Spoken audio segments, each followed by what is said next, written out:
Welcome to the world of science fiction where extraordinary tales come to life. Enjoy the journey. The lab hummed with an eerie blue glow, machines pulsing like living things. Dr. Lyra Vex adjusted her holographic display, her four-fingered hands trembling. The data was undeniable. Human DNA held the key. But her superiors had forbidden further research. Disgusting. They'd spat, mixing with primitives. Lyra's silver eyes flicked to the stasis pod in the center of the room. Inside floated Cal Mercer, a human male. Muscular, scared, and unconscious. His ship had crashed on her planet's border. The others were dead. She'd taken him before the scavengers could. A chime sounded. The neural link was ready. Cal's eyes snapped open. He gasped, fists slamming against the pod's glass. Where the hell? The pod hissed open. Cal staggered out, naked but for a thin medical wrap. His dark skin gleamed under the lab lights, muscles tensed for attack. Lyra held up her hands. "I mean no harm." Her voice was melodic, translated through a vocal implant. Cal's gaze darted. Walls of alien tech, floating screens. Her, tall, slender, with iridescent lavender skin and elongated pupils. "Aliens," he muttered. "Of course." "You are Cal Mercer," Lyra said. "Human military. Your ship was destroyed." "Yeah, no kidding." He rubbed his temples. "Why am I here?" Lyra hesitated. Her people were dying. Generations of cloning had left them sterile, their bodies failing. But humans adapted. Their genes thrived in chaos. "You are the solution," she said softly. Cal's laugh was sharp. "To what?" "Extinction." She tapped a console. A hologram flared. Thousands of her species, their bodies withering in sterile birthing chambers. "We cannot reproduce naturally. Our children do not survive. But your DNA." Cal's jaw tightened. "You want to experiment on me?" "Yes. No point lying. A neural sync. I must understand how your biology resists decay." Cal lunged. Lyra didn't flinch. His fist stopped inches from her face. An energy field shimmered between them. "Clever," he growled. "Necessary." She met his glare. "Help me, and I'll return you to your people." Cal scoffed. "Like I trust you. You don't have to." Lyra activated the neural headset. "But you will." The room dissolved into light. Cal screamed. Cal's vision exploded into fragments of light and sound. His body was gone. Only his mind remained, drowning in a flood of foreign memories. Lyra's memories. He saw her world for the first time. Elisara, a planet of crystalline spires and glowing rivers. But beneath the beauty, something was rotting. Endless rows of cloning chambers, each holding a frail, lifeless infant. The air smelled sterile, like a hospital that had forgotten hope. A younger Lyra stood in a council chamber, her silver eyes burning. "The genetic decay is accelerating. We must seek alternatives." The High Chancellor, a skeletal figure draped in robes, sneered. "You suggest we pollute our bloodline with primitives." Then, pain. A memory of Lyra's lab being raided, her research destroyed. Her own people called her a heretic. Cal gasped. He hadn't just seen her past. He'd felt her fury, her desperation. Then, his memories surged forward. She had expected data. Cold, clinical genetic patterns. Instead, she was drowning in fire. Cal's memories hit her like a storm. Boots pounding through war-torn streets, the acrid stench of smoke, the weight of a rifle in his hands. A child's hand slipping from his grip as rubble collapsed between them. Guilt. Rage. A scream trapped in his throat. Lyra recoiled. Humans were supposed to be simple. But this was chaos. Then, something stranger.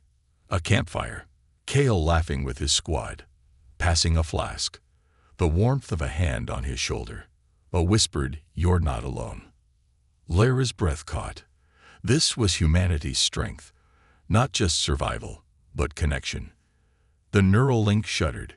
Kale wrenched free, collapsing onto the lab floor. His skull pounded. What the hell was that? Lyra staggered, her lavender skin flushed deep violet. I did not anticipate emotional transference. Yeah, no kidding. Kale wiped sweat from his brow. You saw everything, didn't you? Enough. Her voice was quieter now.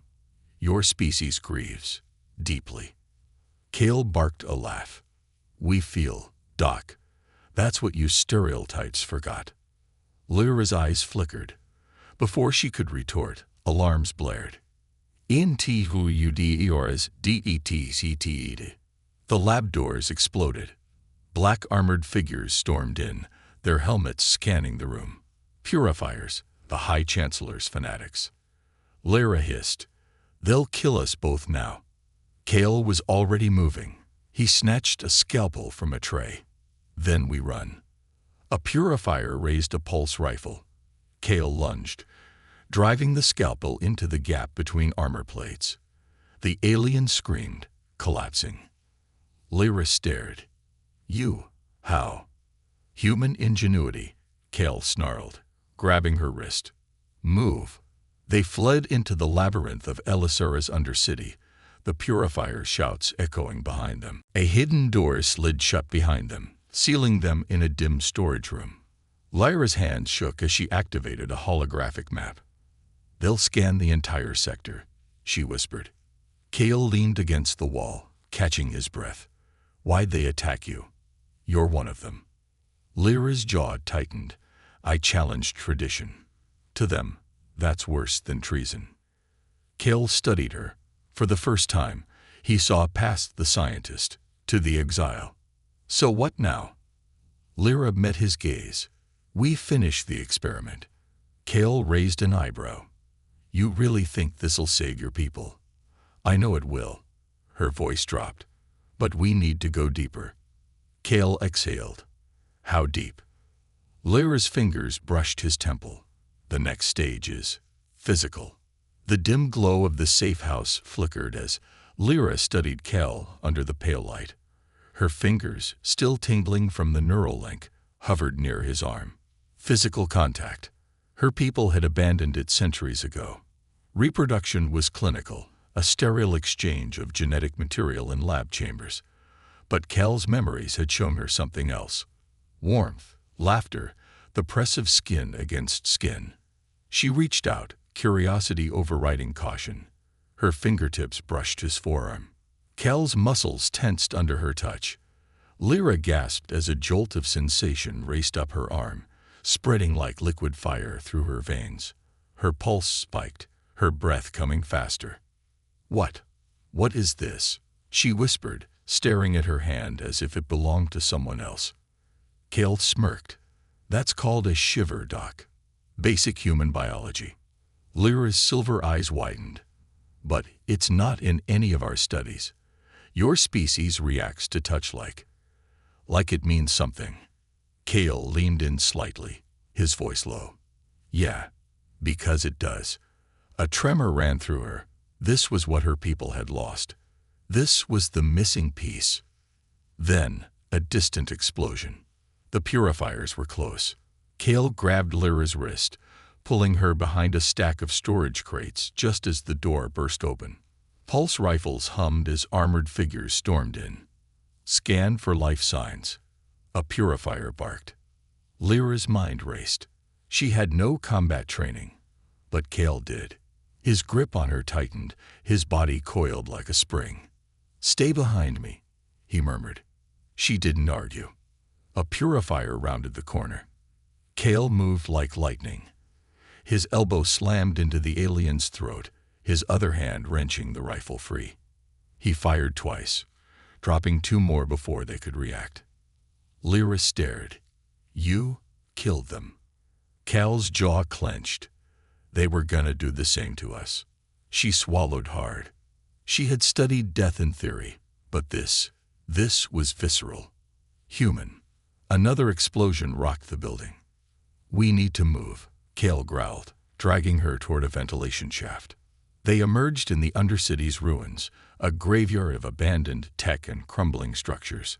Kale barricaded the entrance, then turned to Lyra. "You okay?" She wasn't. Her hands wouldn't stop shaking. "I don't understand. The High Chancellor would rather exterminate me than consider a solution." "Why?" Kale sat beside her, his shoulder brushing hers. "Because change scares people. And you're dangerous to them." "Dangerous?" "Yeah." He met her gaze. "You make them question everything." Silence stretched between them. Then, Lyra reached for his hand. This time, she pressed her palm against his, interlacing their fingers. The contact sent another wave of heat through her, but she didn't pull away. "Show me more," she demanded. Cal's thumb traced her knuckles, slow and deliberate. "Like this." Her breath hitched. Yes. It happened without warning. One moment, Lyra was studying their joined hands, fascinated by the way his calloused skin felt against her smooth lavender flesh. The next, Kale tilted her chin up. Ever heard of a kiss? She hadn't. Not really. Not like this. His lips met hers, and the world exploded. Fireworks. Lightning. A supernova contained in a single touch. Lyra's entire body arched into him, her fingers clutching his shirt. A sound escaped her, something between a gasp and a whimper. When they broke apart, her pupils were blown wide, her skin glowing faintly. "That." She touched her lips. "That was data transfer." Kale laughed, low and rough.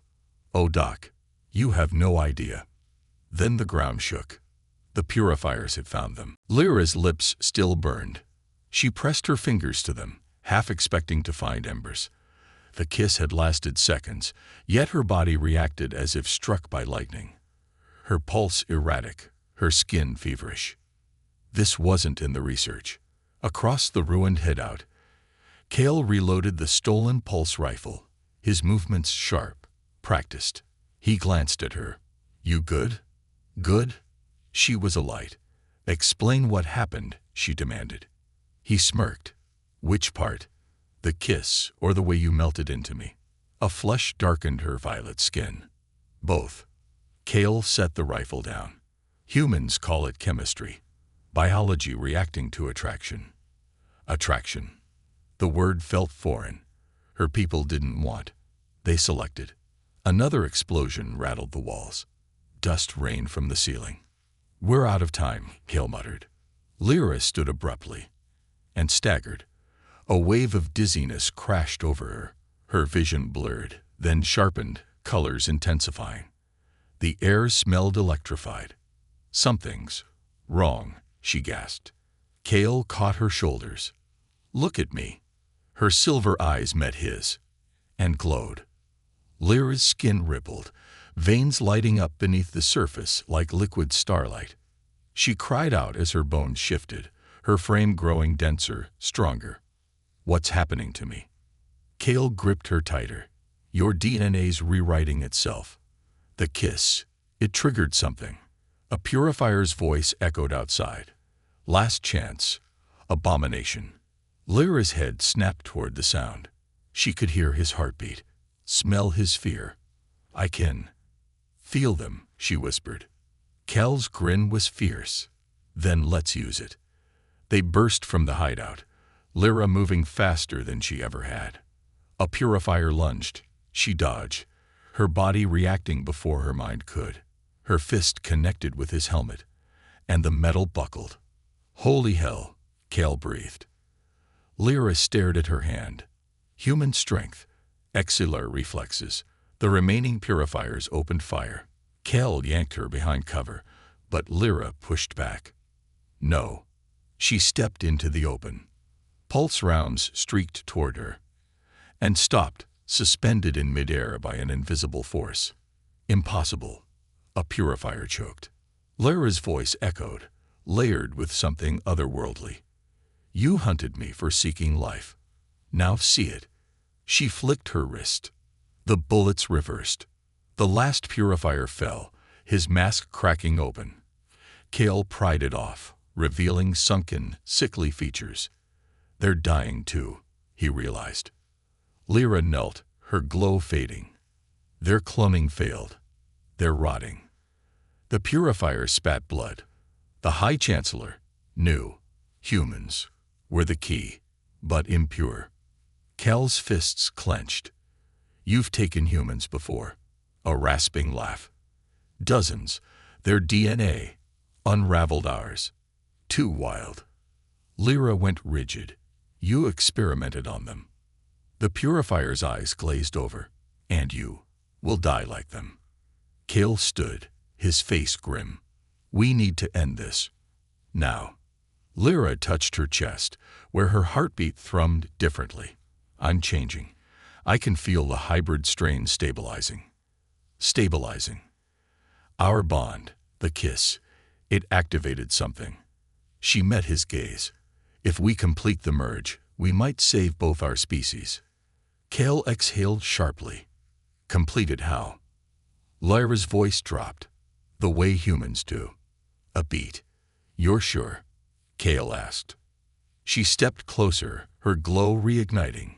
Show me everything. The air in the ruined Undercity was thick with the scent of ozone and blood. Lyra's body still hummed with the aftermath of her transformation. Her veins pulsed with an unfamiliar energy, a fusion of human resilience and exolar precision.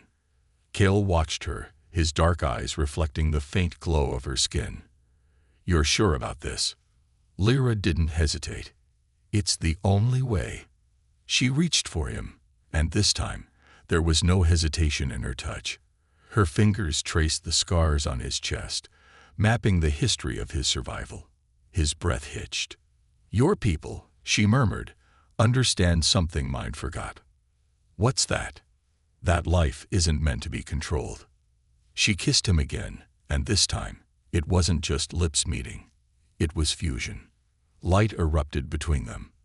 Not the sterile blue of exolar tech, but gold, warm and alive.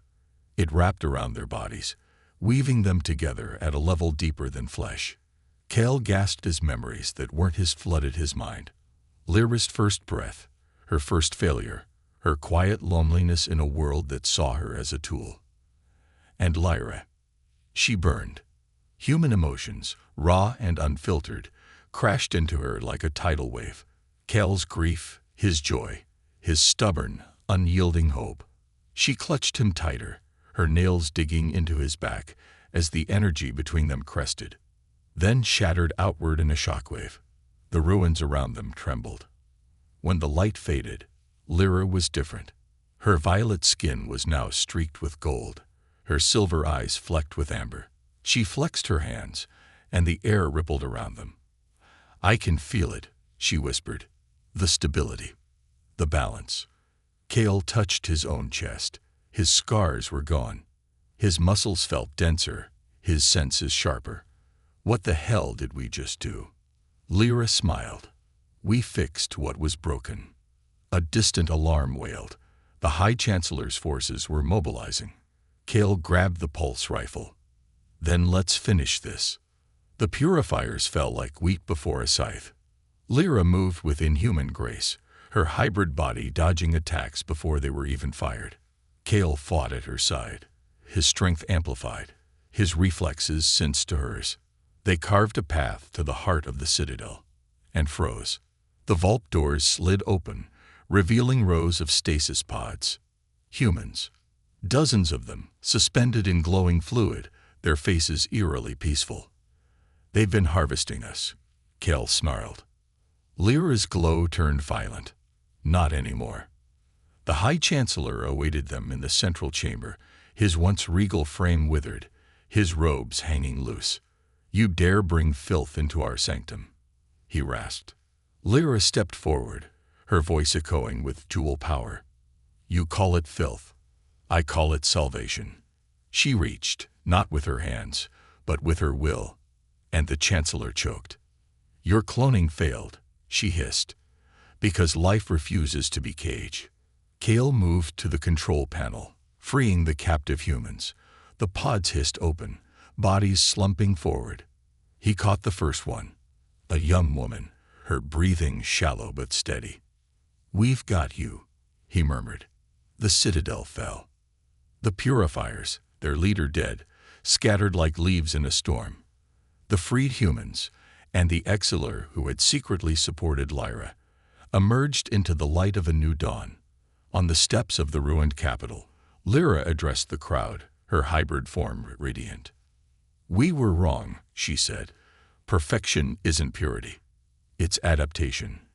Kale stood at her side, his hand in hers, and somewhere in the crowd, a child, the first natural exiler birth in centuries, squirmed in her mother's arms, her skin a healthy, shimmering violet.